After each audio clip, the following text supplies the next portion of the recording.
Sekilas tampilan ikan yang menggunakan klorin dan zat kimia berbahaya lainnya tidak berbeda dengan ikan segar yang asli. Lalu bagaimanakah kita membedakannya? Berikut beberapa tips dari kami.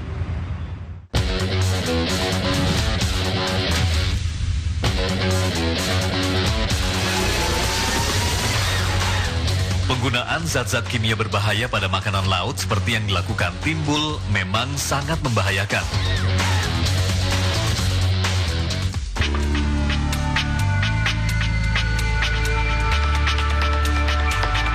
Hasil uji laboratorium pun menunjukkan bahan yang digunakan mengandung klorin. Jelas, zat tersebut bukan dipergunakan untuk makanan. Hampir sama dengan untuk pemutih dia ya. Kalau digunakan ke produk ikan, produk segar itu untuk lalat pun tidak akan datang ke sana. Tidak akan hinggap di dalam cumi, kemudian udang, ikan, dan sebagainya. Klorin, baik berbentuk gas ataupun cairan, dinilai mengandung racun yang tinggi dan diklasifikasikan sebagai bahan kimia yang mampu mengakibatkan kematian atau cacat permanen. Sangat berbahaya sekali, seperti misalnya klorin. Klorin ini kan biasanya ditambahkan untuk bahan pemutih ataupun pembersih kolam renang dan sebagainya. Dan ini kalau misalnya kita konsumsi ataupun tidak sengaja karena ketidaktahuan terkonsumsi, maka dia akan membuat pencernaan menjadi iritasi, bahkan nanti bertumpuk-bertumpuk, tubuh tidak bisa membuang atau mengeluarkannya, maka dia akan terjadi pencetus yang namanya karsinogen atau zat pencetus kanker ya. Kami pun melakukan pengujian sederhana dengan membandingkan ikan yang diberi klorin dan yang tidak. Dan inilah hasilnya. Ikan yang diberi campuran klorin tidak akan disentuh oleh lalat. Berbeda dengan ikan segar yang tidak diberi klorin, karena mulai membusuk, lalat pun bermunculan.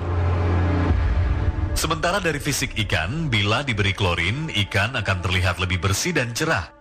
Sedangkan yang tidak menggunakan klorin, ikan akan terlihat lebih gelap. Begitu juga dengan insangnya. Ikan berklorin berwarna pucat, sedangkan ikan segar berwarna merah.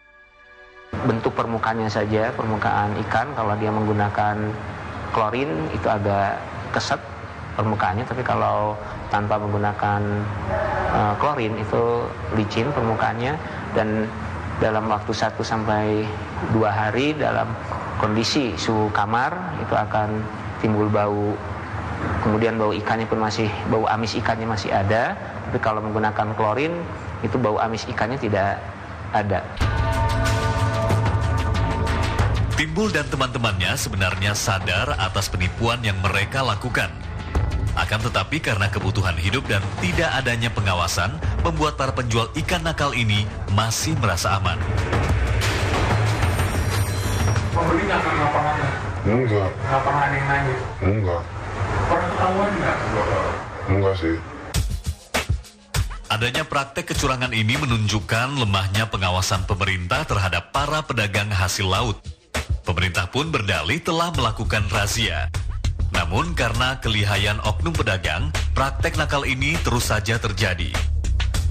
Nomor 1, karena kesadaran masyarakat tentang keamanan makanan ya, food safety ini kan di orang Indonesia kurang dibandingkan dengan bangsa lain gitu ya. Sehingga peluang itu dimanfaatkan oleh pedagang-pedagang yang nakal kan gitu untuk mencari keuntungan tadi. Jadi kesadaran yang nomor 1.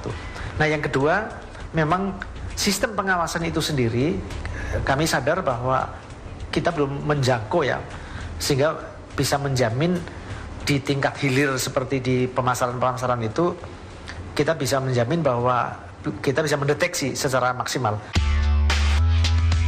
Kesehatan memang mahal harganya. Karena itu, sebagai konsumen, tidak ada salahnya bila kita lebih cermat lagi dalam memilih makanan yang akan kita konsumsi.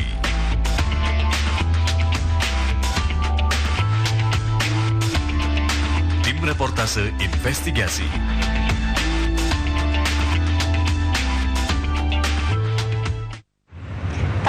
harap tayangan tadi bermanfaat bagi Anda. Dan kini simak informasi terhangat dalam reportase utama.